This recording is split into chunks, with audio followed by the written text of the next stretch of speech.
Good afternoon, ladies and gentlemen. Firstly, thank you so much for taking the time out to come join us at this little presentation what we have put together. Um, Without further ado, let me just quickly introduce myself. I go by the name Sanjay. I'm a regional manager for CloudSec for Europe. I also have Anuj Sharma, who is a global security researcher. We have put together today's presentation with the topic, the Infiltration Game. On today's topic, I have a small agenda in mind which we will be covering through. Um, Firstly, what I wanted to do was I wanted to talk about certain case studies regarding certain breaches which has happened within the European Union as well as globally speaking few countries. In these four case studies, a quick disclaimer, all the companies mentioned here are purely from a learning point of view. No other intention is there to basically put them out here. The focus for this particular case studies would be to understand how four of these different companies were compromised, where exactly the attackers got access, and what sort of learning can we get out of it. So if you look at the agenda also, I'll be discussing about the four case studies, what we infer from these case studies, link it with the kind of cybersecurity attack chain we've all seen. And from there, I'll be talking a little more about the why IAVs, initial attack vectors. I'll be covering it further in the subsequent slides. Why IAVs would be more important than IOCs. Then we get down into how exactly us, CloudSec, has been able to protect our customers from monitoring their IAVs. And to conclude it, I have two main points based upon the four case studies I shared, how exactly the prediction of this whole concept happens, right? Sorry. So just to kickstart, right, my first case study has to do with British Airlines. British Airlines, about a year ago, suffered a data breach where a lot of their customer data was stolen. This affected their main website as well as their mobile application. And both in the case of mobile application and the website, the services didn't go down, but there was still an attack that happened. Anuj, my friend, will be covering. But in this particular case, what had happened was the customer data theft all belonged to the customer's credit card information, which was stolen from them.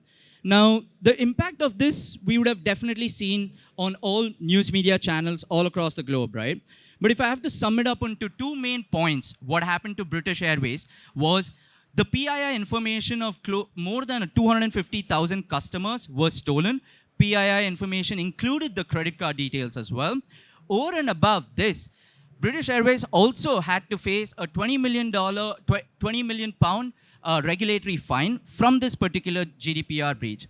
Now, the case study is of start. I would like to understand, I would invite Anuj here to help explain who are the notorious guys behind it. And the next point is, how exactly did they get access to this particular breach and what exactly happened? So for each case study, we'll go ahead. Please do bear with us. Over to you, Anuj. Thank you so much, Sanjay. So good afternoon, everyone. I'll just start with, what are the set of group of people who are behind it.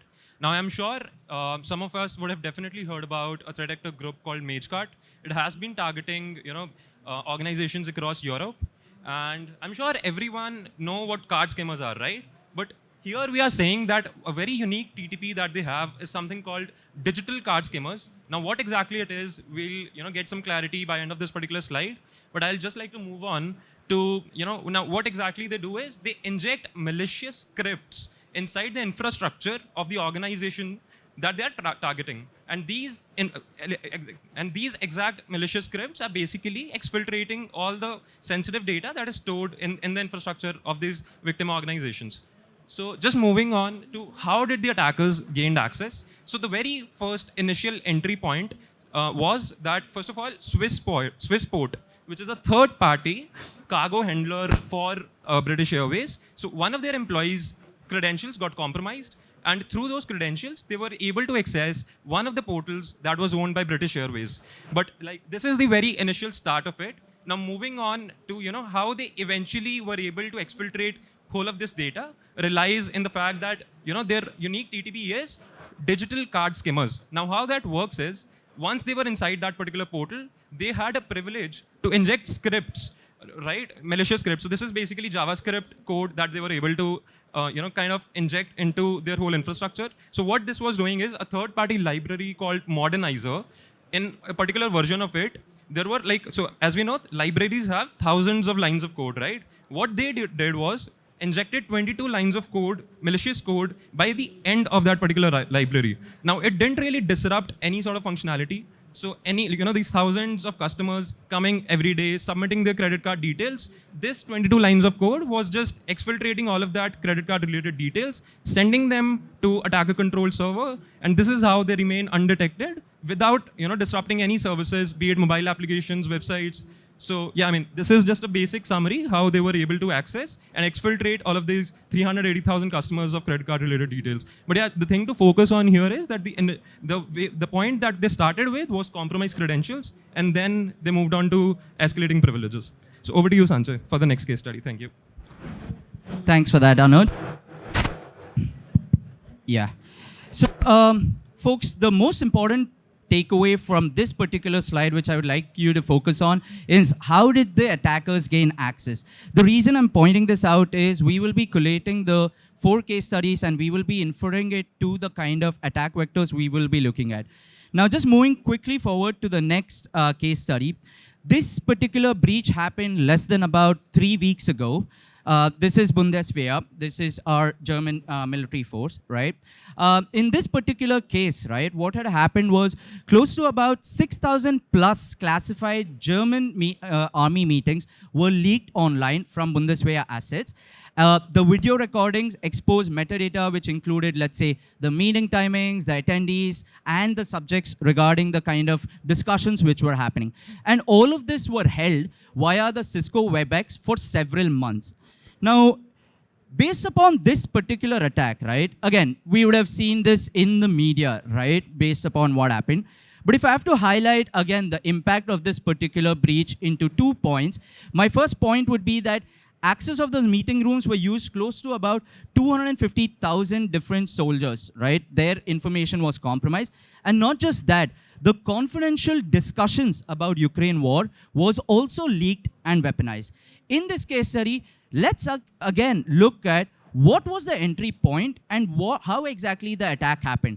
And again, team, we have to focus on how these attackers got the initial access vector, because all of those sum up later on. Now, again, I invite Anuj to come take us through where the initial attack was, where did the attackers gain access, and how exactly did that attack happen. Yeah, over to you. Sure. So team, as we've already got an idea that what this German army was using is a third-party application called Cisco WebEx.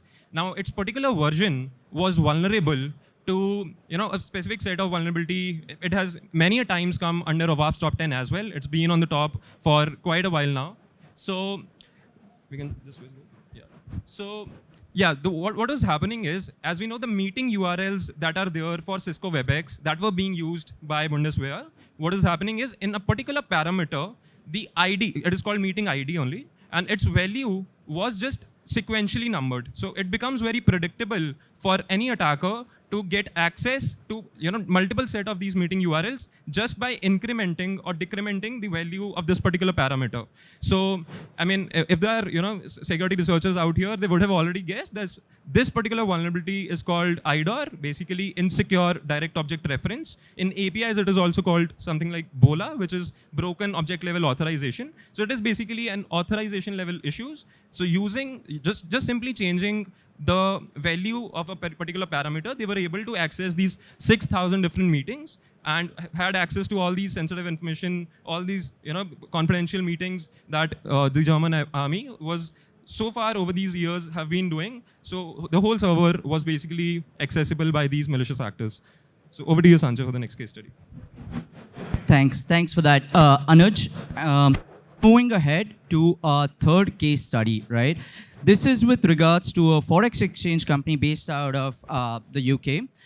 This goes by the name Travelex, and Travelex was also compromised with a ransomware attack. And this compromise was not just associated to Travelex, but all the other partners with which Travelex was working with from a white label offering point of view, all of those subsidiaries were also sort of compromised with this ransomware attack.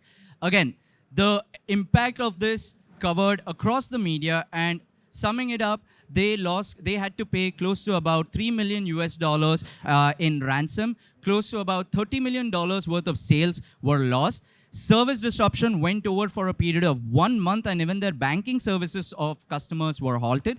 And over and above that, Travelex was forced to get into manual operations because of this one particular breach. Now, let's take a look at again, right? Who are the notorious actors behind this, and what was our point? The initial entry point. How did the attackers gain access? So all the case studies we are trying to focus, we will come back to it later, and I have Anuj again explaining how exactly the attackers got access and how did the attack happen. Sure. So as we already have an idea, there was a ransomware attack that has happened here. Now, particular variant of ransomware called Revel was used in this particular case. Now, the way it works is, so first of all, it's a Russia-based, private ransomware as a service being sold. And the way it works is, it distributes through affiliates. So it basically means that the development and management of ransomware is being done by a separate set of actors, but its distribution is being done by a different set of actors. So, drilling down to the exact location, the exact from the where it got initiated is relatively difficult. But yeah, now focusing on the main aspect of it, how did the attackers gain access and eventually install ransomware? So the very first step is the vulnerability that was present in a VPN service that Travelex was using. So in this case, it is Pulse Secure VPN. Now moving on, so there are two aspects to this particular vulnerability. The very first one is something called path traversal that was in its 8.2 version. So it was still unpatched. Now what happens, I'll just give a brief on what path traversal is. So let's say in the URL bar of this particular VPN, there was a parameter which we can call file name. Now its value was random.png, for example, from which the server is accessing any files that are stored on the server. So let's say it's a simple PNG image. But what this vulnerability allowed attackers to do is any sort of other files that are stored on the server that shouldn't be accessed by them. For example, sensitive files stored in etc password or etc shadow, these are like paths present in the server through which they could have accessed those files that stored the passwords or maybe password hashes, and then they could easily decrypt them and got like initial foothold into the server. So once this was done, now coming how they exactly stored ransomware in it. So there was also a CGI file. So it is called Common Gateway Interface. It is like majorly used to access external resources stored in the server by developers. So in this particular file, so you see, this is like a very sophisticated attack that attackers did.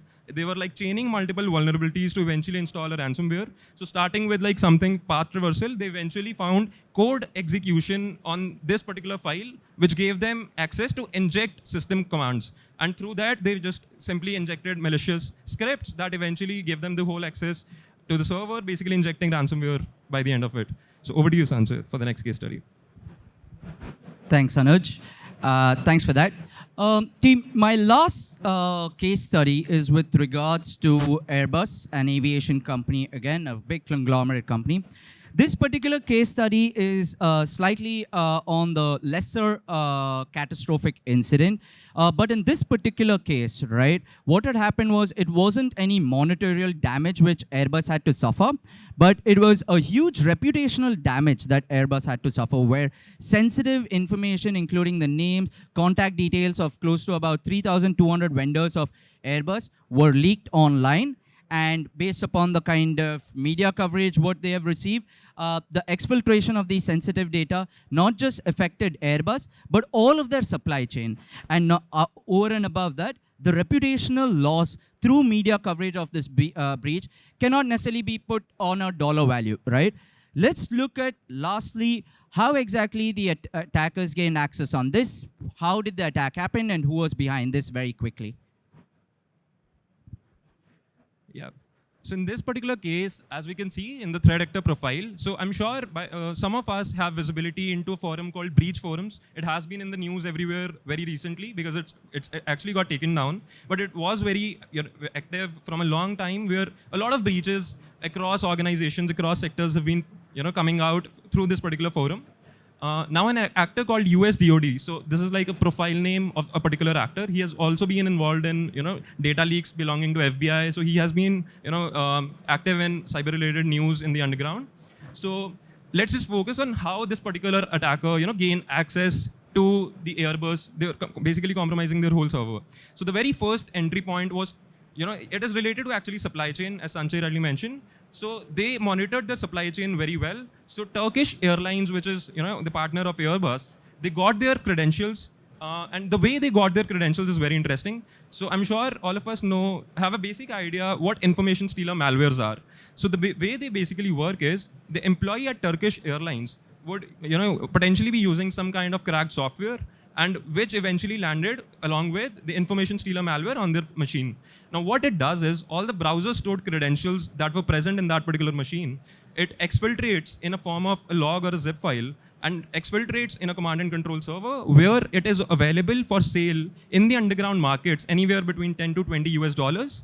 And through this particular, the whole chain of, from Turkish Airlines to compromising their server first, and eventually from an API integration, getting access to the Airbus. This is how they were able to exfiltrate whole of the data related to Airbus. So yeah, I think this is a brief on how this supply chain issue was linked with the Airbus breach. Over to you, Sanjay, for the next slides. Thanks, Anuj. So now that we have seen the 4 different case studies, as I was starting, or even from the start I mentioned, the most important analysis of the 4 case studies were, where did the attackers gain access from, right? The reason we are looking into this, what did we infer from the 4 case studies is that all the initial initial entry points in case of British Airways they were the compromised credential. In case of Bundeswehr, we had exploiting IDORs. In case of Travelex, that was a path reversal in unpatched VPN.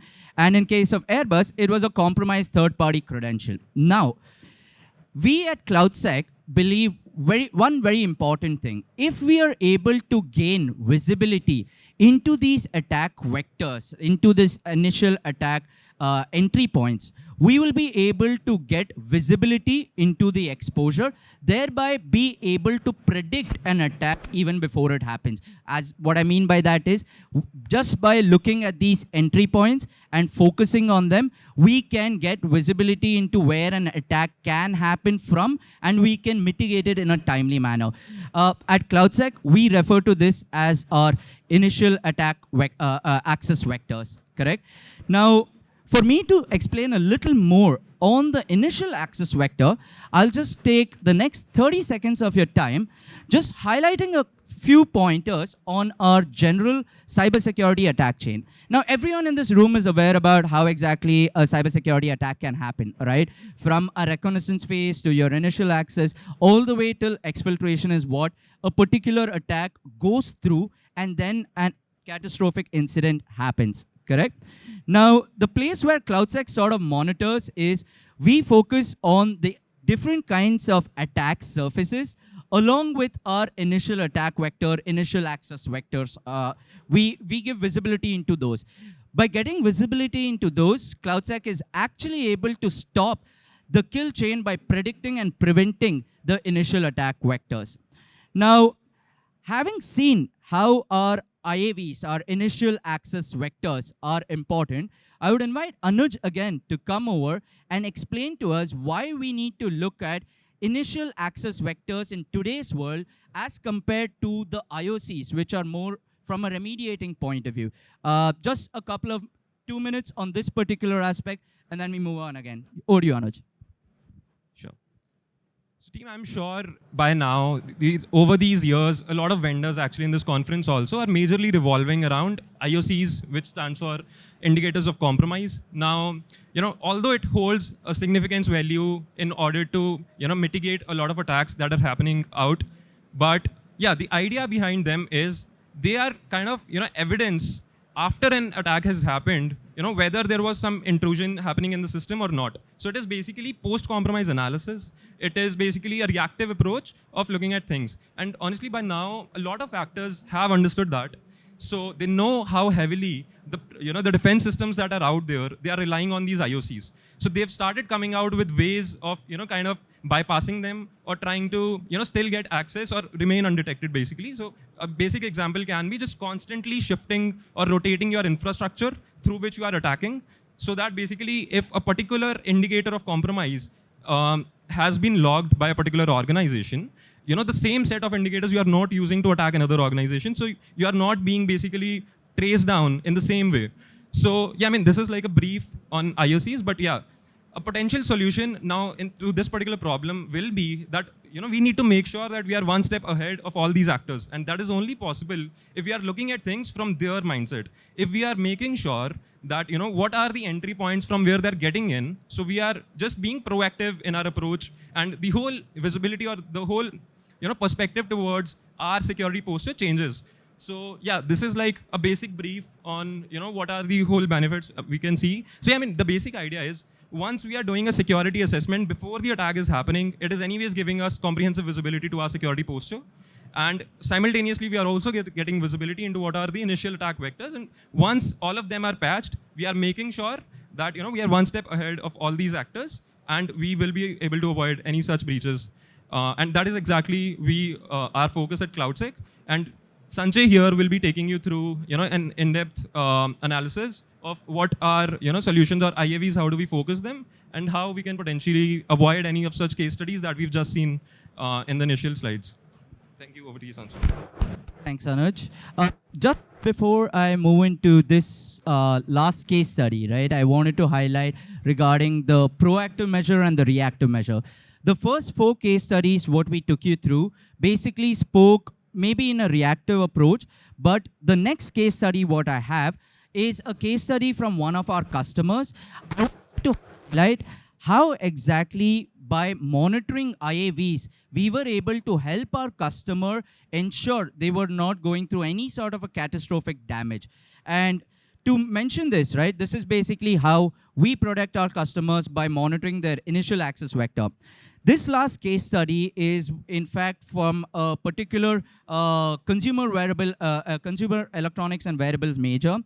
We've called it Wave for now. And in this particular case study, right, a lot of sensitive data, or close to about 10,000 customers, could have been vulnerable for an exfiltration attack.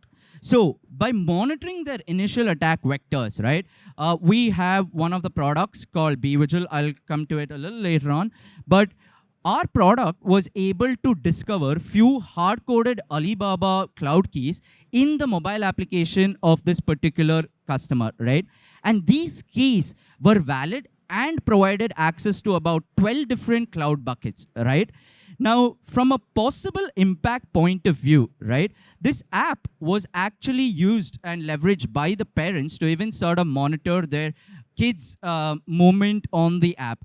Now, what could have happened was the data of these particular kids' information. It could be your real-time images being clicked, or video recordings, or location and the device information. All of those were sort of could have been stored in some sort of a server, and more than 10K users could have been affected if this would have snowballed and could have taken our Wave company into a privacy and legal nightmare, correct? So the way we look at things is by monitoring our IAVs, we will be able to get visibility into the initial access vector, and by just getting visibility into it and taking corrective measures in a very timely manner, we are able to prevent an attack before it happens, right?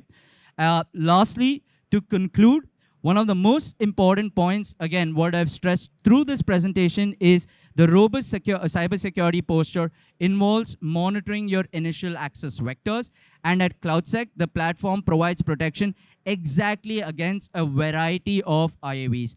The way we position ourselves in the market are with 4 different products. One goes by the name XVigil, which gives you visibility into the rogue attack vectors. Second product is our CTI product, which gives you visibility into your unknown attack vectors. Our third product gives you visibility into known attack vectors from an infrastructure monitoring point of view. And the last one, which has gained a lot of traction within the Europe, is our third-party attack vectors, which is covered under our SVigil product to give you visibility into your vendor's digital infrastructure. The last part, the SVigil, was something we built over the last 1 year, because in the last 1 year, what we have seen, the kind of attacks which are happening, the attack is not originating. The initial access vector for these victim organization is not their cybersecurity or not their perimeter. It's their vendor or their supplier who has access to confidential information, but also a poor digital infrastructure. And for those reasons, attackers are going to the vendor or the subcontractor, compromising them, and then leading up to the main victim organization with a ransomware attack or a data exfiltration, right? So team, this on a very, very high level is what we wanted to share today. I hope our session was informative along the lines of your expectation. I'll be happy to pick up any Q&As, any question regarding the case studies, and towards the end of the session, while you're leaving the auditorium, please do collect your goodie bags at the end. We have a brochure on the table as well there. Please feel free to pick it up. The table is open for Q&A if anyone has. Thank you. Thank you, everyone. Thank you for your time.